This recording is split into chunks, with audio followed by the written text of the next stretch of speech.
사도신경으로 우리의 신앙을 하나님께 고백하겠습니다. 나는 전능하신 아버지 하나님 천지의 창조주를 믿습니다. 나는 그의 유일하신 아들 우리 주 예수 그리스도를 믿습니다. 그는 성령으로 잉태되어 동정녀 마리아에게서 나시고 본디오 빌라도에게 고난을 받아 십자가에 못 박혀 죽으시고 장사된 지 사흘 만에 죽은 자 가운데서 다시 살아나셨으며 하늘에 오르시어 전능하신 아버지 하나님 우편에 앉아 계시다가 거기로부터 살아있는 자와 죽은 자를 심판하러 오십니다. 나는 성령을 믿으며 거룩한 공교회와 성도의 교제와 죄를 용서받는 것과 몸의 부활과 영생을 믿습니다. 아멘. 찬송가 456장입니다. 찬송가 456장 거친 세상에서 실패하거든. 찬송가 456장 거친 세상에서 실패하거든. 우리 하나님께 찬양 올려드립니다.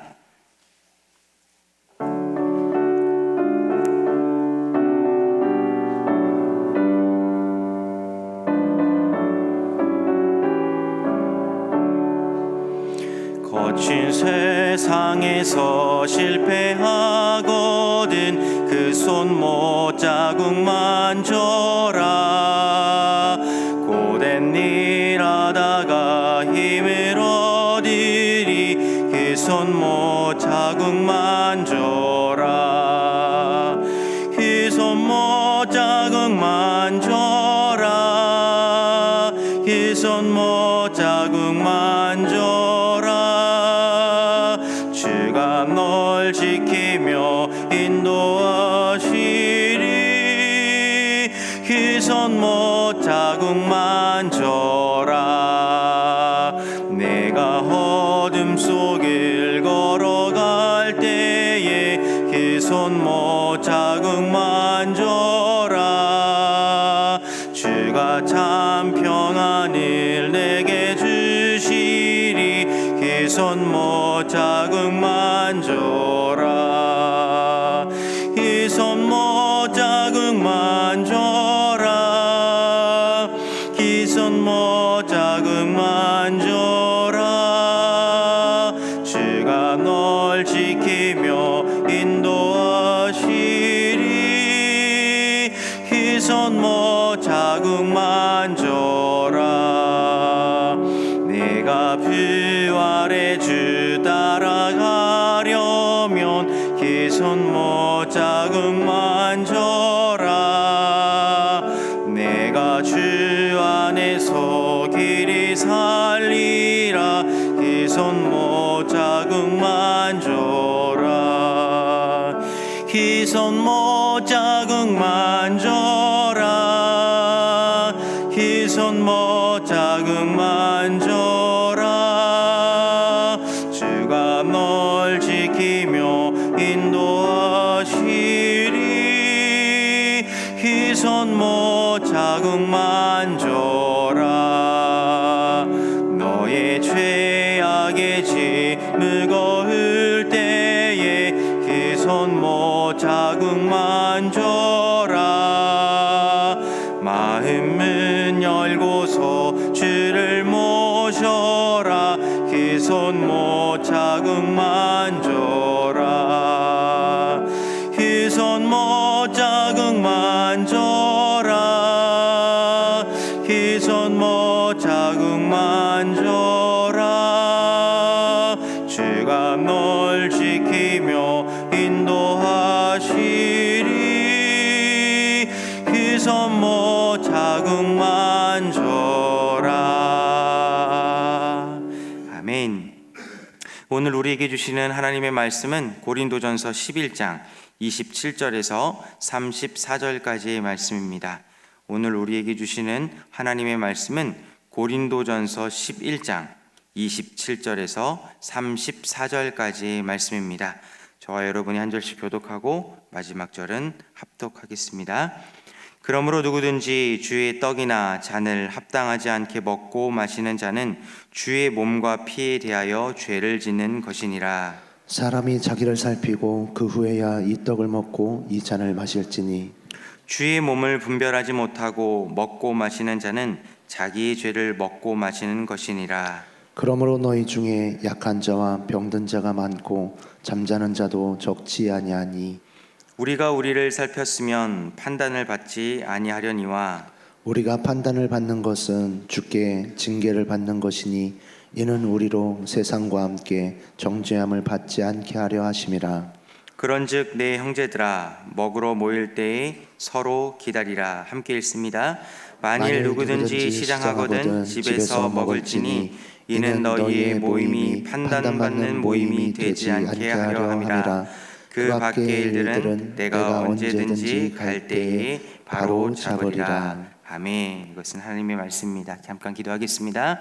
사랑의 하나님, 은혜를 감사합니다. 오늘도 우리에게 생명 주시고 건강 주시고 새망 허락하여 주셨기 때문에 우리가 이 새벽에 장소와 시간을 구별하여 하나님께 예배드립니다. 하나님, 우리가 드리는 예배를 기뻐 받아주시고 아버지의 뜻이 하늘에서와 같이 우리 함께하는 이 모든 공동체 가운데 하나님의 뜻을 이루어 주시옵소서. 오늘도 주님의 은혜에 감사합니다. 주신 은혜 감사합니다. 또한 1,000번째 또 11조 또 선교 장학 구제 헌금을 하나님께 올려드립니다. 이 물질 기뻐 받아주시고 아름답게 흠양하셔서 이 물질이 사용되는 곳곳마다 하나님 나라가 증거될 수 있게 은혜 베풀어 주시옵소서. 오늘도 듣는 말씀을 통하여서 우리의 삶과 또한 우리의 모든 것들이 변화될 수 있게 허락하여 주시고 우리의 구체적인 실천으로 인하여서 하나님의 영광이 드러나게 허락하여 주시옵소서. 감사드리며 살아계신 예수님의 이름으로 간절히 기도드립니다. 아멘.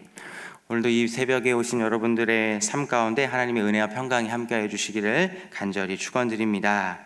우리는 계속해서 이 고린도전서의 말씀을 묵상하고 있습니다. 특별히 11장 우리가 3일에 걸쳐서 우리가 지금 묵상을 하고 있는데요.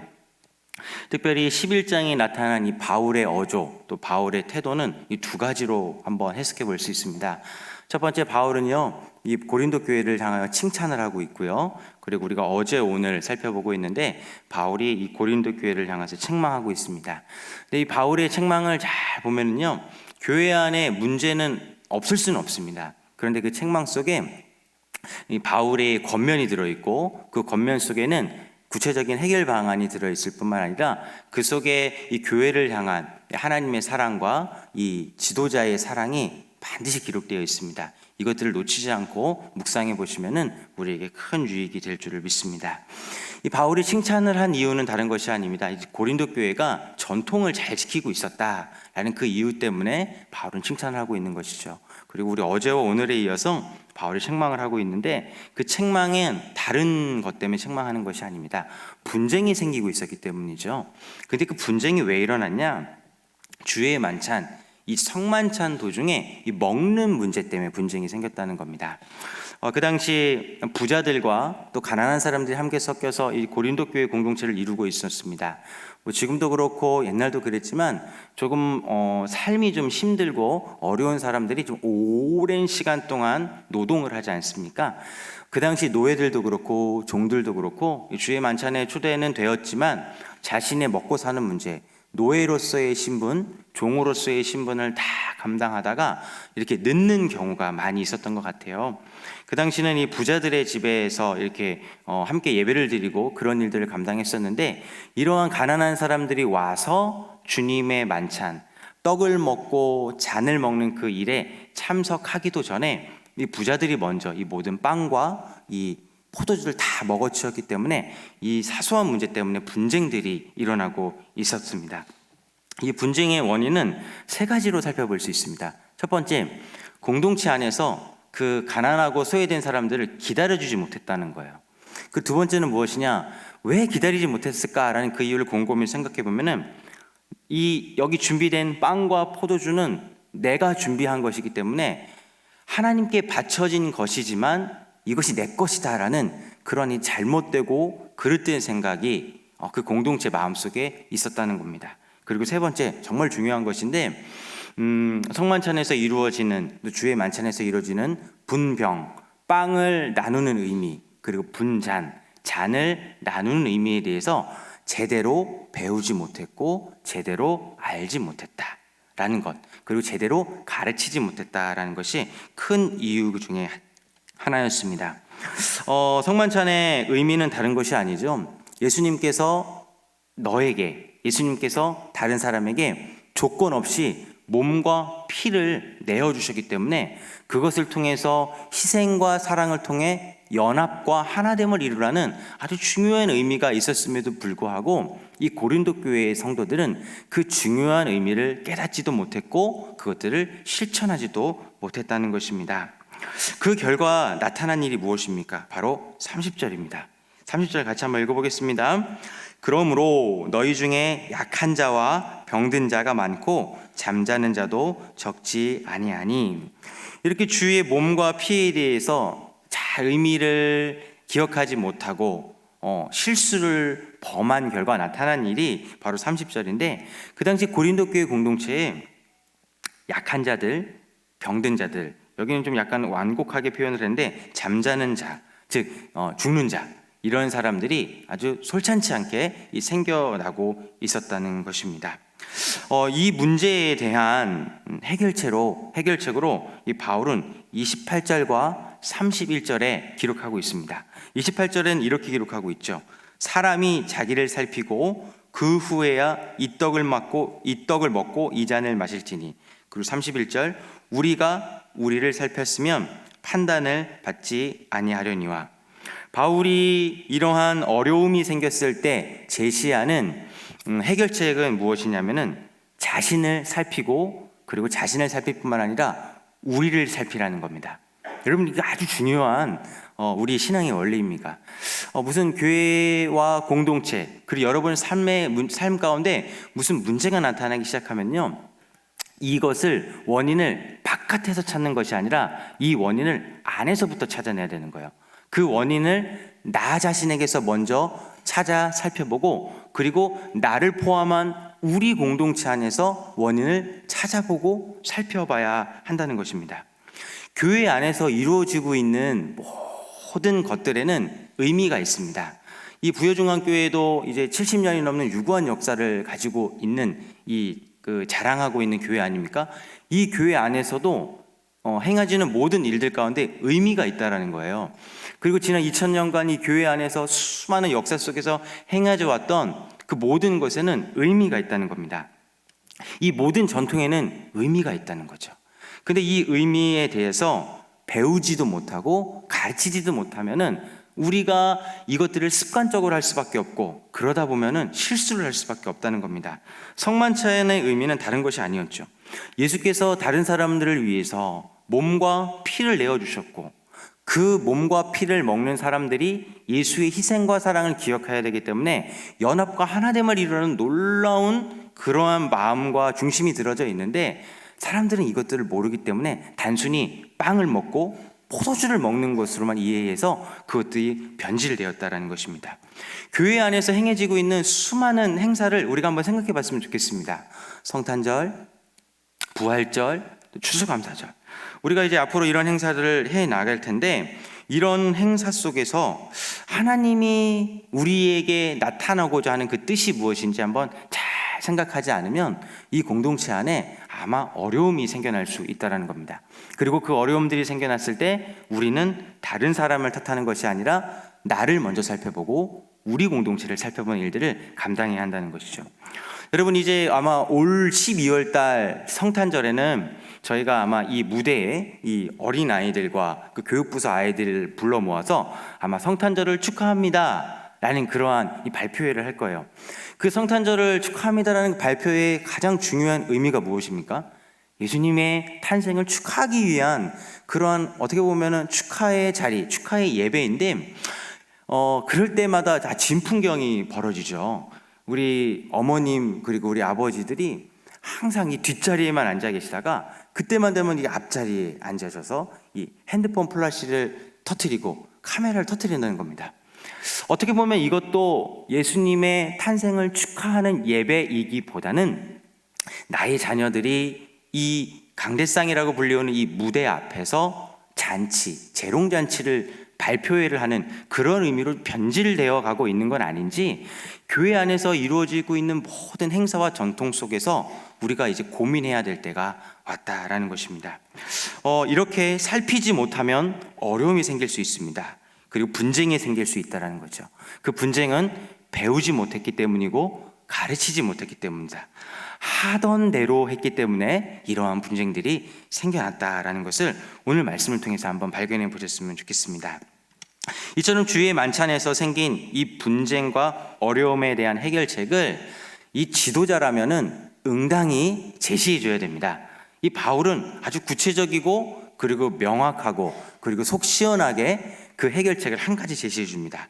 그것이 바로 33절의 말씀입니다. 우리 33절 말씀을 같이 한번 읽어보겠습니다. 시작. 그런즉 내 형제들아 먹으러 모일 때에 서로 기다리라. 여러분, 이것이 바로 해결책입니다. 지금 고린도 교회에는 성만찬으로 인해서 문제가 생겨나고 있죠.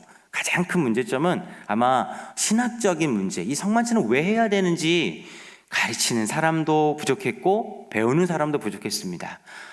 이것의 가장 큰 문제였지만 이 문제점의 해결책을 한 가지 제시했습니다. 그것이 바로 무엇이었습니까? 바로 기다리라는 겁니다. 사실 이 성만찬 준비는 이 성도들이 하는 것입니다. 그렇죠? 여러분들이 낸 헌금을 가지고 빵을 준비하고 그리고 여러분들이 낸 헌금을 갖고 포도주를 담구어서 준비하는 것이 바로 성만찬이죠. 근데 여러분에게 한 가지 묻고 싶은 게 있습니다. 그렇다면 여러분들은 여러분들이 주님의 몸과 피를 준비하여서 여러분들이 베푼 것입니까? 아니면 이 주님의 만찬은 주님께서 준비하셔서 여러분들을 초대하신 것입니까? 여러분, 이 두 가지 생각을 항상 가지고 계셔야 됩니다. 내가 준비해서 내가 한다라는 생각이 아니라 우리는 주님이 준비해 주신 식탁에 우리는 초대받은 사람이다 라는 것을 잃어버리는 순간 우리 마음속에 아주 그 분쟁과 또 잘못된 그런 씨앗들이 이제 싹트기 시작한다는 것이죠. 우리는 주님의 피, 주님의 몸, 즉 포도주와 떡을 우리가 준비를 합니다. 하지만 그것은 우리가 준비를 하는 것이 아니라 우리는 그 잔치, 성만찬이라는 그 잔치와 예배 가운데 우리는 초청받은 사람일 뿐이라는 겁니다.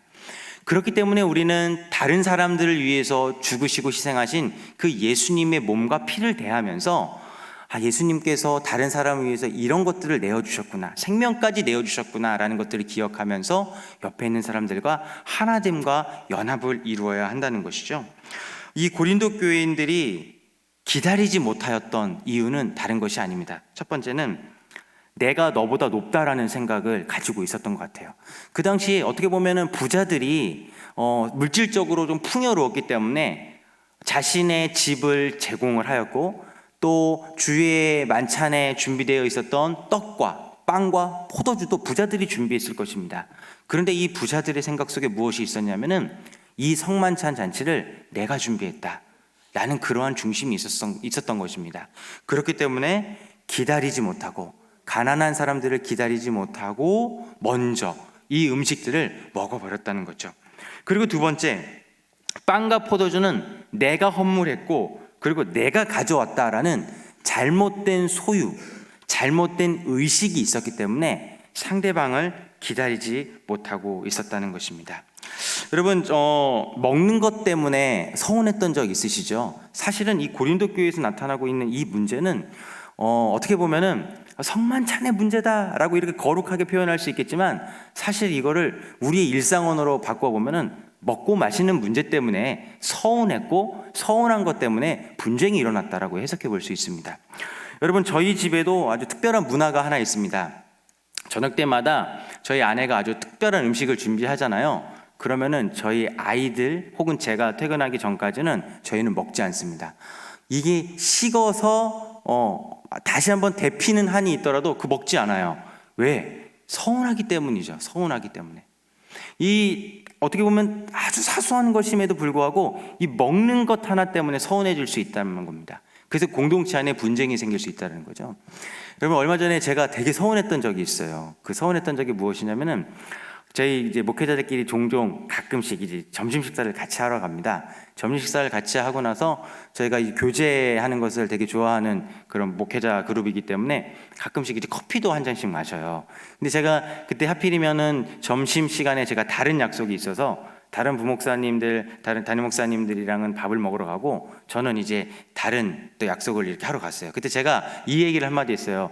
커피 마실 때 저를 꼭 불러주세요. 근데 밥이 얼마나 맛있었는지 그 얘기를 잊어버리고 커피를 자기들끼리만 이렇게 테이크아웃 잔에서 해갖고 막 쪽쪽쪽쪽 빨고 오는 거예요. 그 모습이 얼마나 꼴보기 싫었던지 제가 그거를 이제 얘기를 하지 못하고 정말로 이제 서운했던 그러한 기억이 있습니다. 여러분들 먹는 것 때문에 사소했던 속상했던 적 없나요? 이거 다 있으실 거예요. 그 먹는 것 하나 때문에. 솔직히 말해서 그 아메리카노 한 잔이 뭐라고, 그 3,500원 하는 그 아메리카노 한 잔이 뭐라고. 사람이 이런 존재라는 겁니다. 그렇기 때문에 이 바울의 제시하는 해법은 아주 정확했습니다. 기다리라는 겁니다. 기다리라는 것. 여러분, 우리가 어제 통성경을 통해서 우리가 말씀을 수요 예배 때 확인하지 않았습니까? 그 내용이 무엇이었냐면 모세와 여호수아가 큰 업적을 세웠음에도 불구하고 왕이 되기를 적극적으로 거부했던 그 이유에 대해서 우리가 담임 목사님의 강의를 통해서 우리가 배우지 않았습니까? 여러분, 모세와 여호수아가 엄청난 일들을 한 사람이죠. 어떻게 보면은 한 민족을 구원한 위대한 지도자입니다. 스스로 왕이 될 수도 있었고 왕이 됐을 수 있는 당위성도 정당했습니다. 그런데 왕이 되지 않았고 적극적으로 왕이 되지 않으려 했던 이유가 무엇입니까? 제사장 나라의 시민으로서 살아가는, 내가 수많은 일들을 감당했음에도 불구하고 내가 다른 사람 위에 군림하지 않으려는 제국주의적인 이러한 생각을 철저하게 내려놓았기 때문에 모든 것이 가하지만, 모든 것이 당연하지만 이 당연한 것들을 권리로 취하지 않았다라는 것을 우리가 어제 수요 예배 통성경 시간에 배우지 않았습니까? 여러분, 교회는 부름받은 사람들의 모임입니다. 교회를 에클레시아라고 하죠. 에크와 클레오라는 이 헬라어의 합성어인데, 에크, 몸으로부터, 클레오, 부름을 받았다. 우리는 무엇으로부터 부름받은 사람들입니까? 예수님의 부르심으로부터 우리는 부름받은 사람들, 그러한 사람들이 모인 공동체가 교회라는 것입니다. 여러분, 여기 모인 우리가 자격이 있는 사람들은 아무도 없다라는 겁니다. 우리가 자격이 있어서 구원받은 사람이 없고 우리가 자격이 있어서 이 자리에 있을 수가 없다라는 거죠. 단지 우리는 주님이 불러주신 그 이유, 사랑, 희생, 그것 때문에 우리가 지금 이 자리에 있다라는 겁니다. 단지 이 자리에 앉아있는 모든 분들, 우리 1,000명이나 되는 이 공동체의 모든 사람들의 생활적인 소득의 차이는 있을 수 있습니다. 그렇기 때문에 헌금을 많이 하는 사람도 있고 헌금을 적게 하는 사람도 있다는 거죠. 근데 만일 여러분들이 헌금을 많이 하고 교회에 헌신하는 사람들의 무리에 속해 있다면 여러분들에게 부탁드립니다. 그 모든 것들이 여러분의 권리가 아니고 그것들을 권리로 여기시다면 그것이 분쟁의 씨앗이 될 수 있다라는 것이죠. 오늘 바울은 이 말씀을 통해서 우리에게 이렇게 이야기하고 있습니다. 기다리라는 것입니다. 그리고 우리가 윗절에 봤던 것처럼 자기를 살피고 우리를 살펴보라는 것입니다. 우리는 부름받은 사람들의 모임입니다. 그 모임 때문에 우리가 여기 모여서 예배를 드리는 것이고 우리가 이곳에서 하나님의 사역을 감당하는 것입니다. 우리는 권리를 주장할 이유도 없고 우리가 높아질 이유도 없습니다. 예수님의 희생과 사랑 때문에 우리가 연합하게 되었다라는 이 사실 하나만으로도 충분한 것이죠. 이렇게 교회 안에서 분쟁이 생길 때마다 여러분들을 먼저 살펴보셨으면 좋겠습니다. 그리고 우리를 한번 살펴보셨으면 좋겠습니다. 그리고 우리의 것을 하나님께 많이 드리고 또 우리의 것을 많이 헌신한다고 하여서 우리가 다른 사람들에게과 비교하여 높은 위치에 있는 것이 아니라 우리는 단지 예수님께 부름받은 존재라는 사실들을 기억하는 우리 모든 부여중앙교회 형제와 자매들이 되어주시기를 주님의 이름으로 권면드립니다. 기도하겠습니다.